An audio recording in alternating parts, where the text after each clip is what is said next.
Hi, I'm Tom. And I'm Noelle.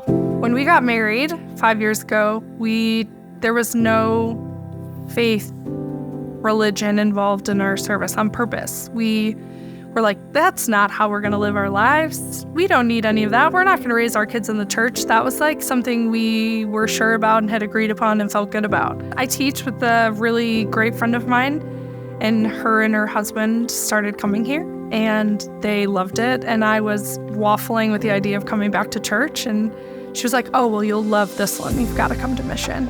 We both left that room feeling so uplifted and ignited and just like, oh, we need to know more about this place. We need to know more about Jesus. And once we kind of decided that Mission would be something we were going to do regularly, we were like, well, if we're going to be members of a church, a really important part of that is giving. Yeah, it was definitely one of the sermons that Tommy gave, because it seems like he always gets the hard ones. And so it was after one of his that he gave about giving, about tithing, that we first started. Yeah. And our lives changed ever since that.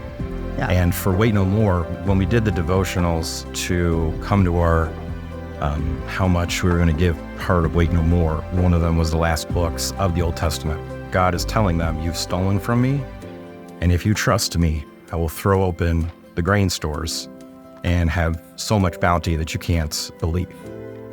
And so I take that as my story, as I was stealing from God for a while. And I've now trusted him, and he's thrown it open in ways that we can't imagine.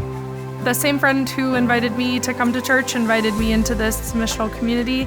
We serve moms in the 10. I was like, oh, they're like making a difference. This is not just like go to church and put your money in the basket and you cross your fingers and hope it makes an impact.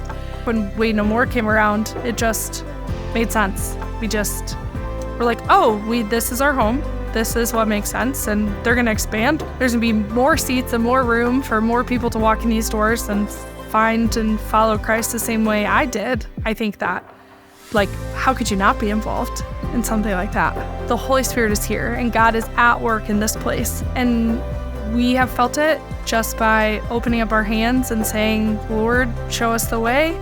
We're willing to follow, and let us do it for your glory. And I think as soon as we were willing to live this open-handed life, God has blessed us in such a way that is indescribable. And then we were able to turn around and give back here so that those same blessings that have rained down on us can rain on other people.